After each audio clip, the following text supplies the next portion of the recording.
Hello, my name is Joan Roberts and I'm the manager of the School Health Research Network. Your school is one of many secondary schools in Wales taking part in the Student Health and Wellbeing Survey.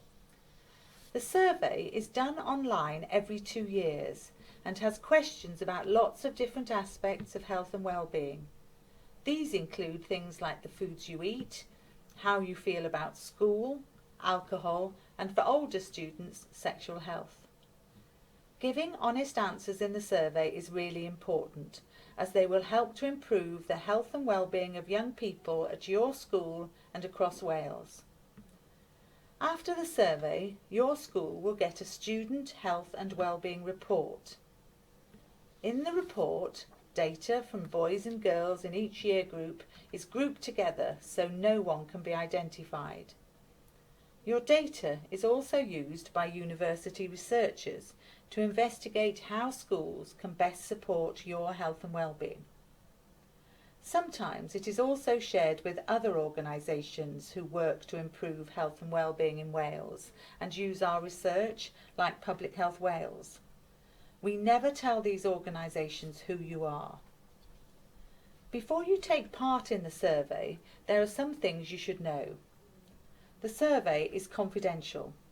This means it is private, so your teachers, family and friends will never see your answers. Some of the questions cover sensitive issues. If you do not feel comfortable answering a question, there is always an "I do not want to answer" option. Everyone's survey answers are private. You should complete the survey by yourself and not ask others about their answers. If you are worried about any of the topics in the survey or anything else, you should speak to a member of staff at school or contact Childline. If you write anything in one of the boxes in the survey that suggests you are at risk of harm and you've given your name, the researchers will tell a member of staff at school.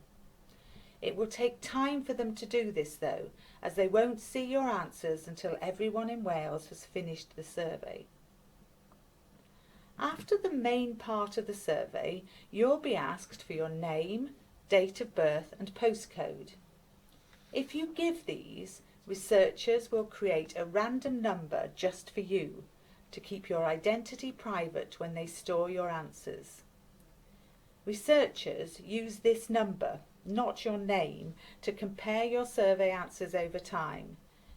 This helps them to understand how and why health and well-being change as young people grow up. You don't have to give your name, date of birth and postcode if you don't want to. You can still do the survey anyway and all your answers will be used. At the very end of the survey, you will be asked if researchers can use your survey answers for a different type of research called data linkage. Data linkage research makes use of data that is regularly collected about you. Data is collected about everybody in Wales throughout our lives, such as what vaccinations we have had, why we went to hospital, whether we had extra support at school, and what we got in our GCSE exams. This data is kept securely so that it can be used to help individual people and to help organisations improve the ways they work.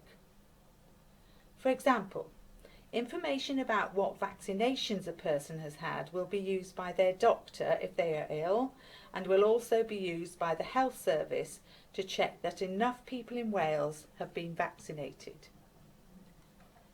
In data linkage research, researchers link up your survey answers to other data that is collected about you, such as why you went to hospital.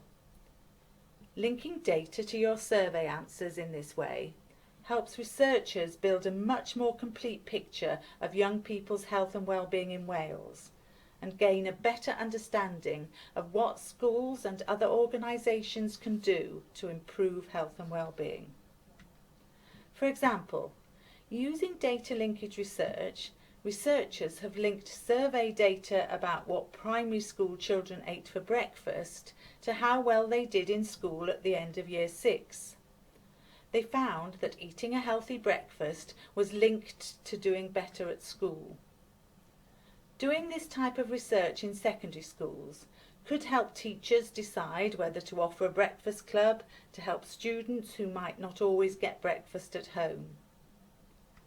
To do data linkage research, researchers use the two separate files with your name, date of birth and postcode in one, and your survey answers in the other. Data linkage researchers use your name, date of birth and postcode to link your survey answers to other information about you, such as your health or education data. The other information, in this example your health data, and your survey answers are linked together in an anonymous file. Names, dates of birth and postcodes are not part of this file, so no researcher who uses it will ever know whose data they are using. Other researchers have to have permission to use the anonymous file, and they are only allowed to see the parts of the file they need. For example, how many times you have been admitted to hospital for an asthma attack. It is important that you know that you have a choice about taking part in data linkage research. To give your permission for your survey answers to be used for data linkage research, use the yes and no buttons at the very end of the survey. If you choose to say no to data linkage, all your survey answers will still be used for other types of research into the health and well-being of young people in Wales. If in the future you want to change your mind about giving your name or saying yes to data linkage research, you can tell the researchers via the School Health Research Network website. Remember, all the information about you will always be kept safe and secure. Your teachers, family and friends will never see your survey answers. If you want to see this video again, you can watch it on the School Health Research Network website. Thanks for listening, and we hope you enjoy taking part in the survey.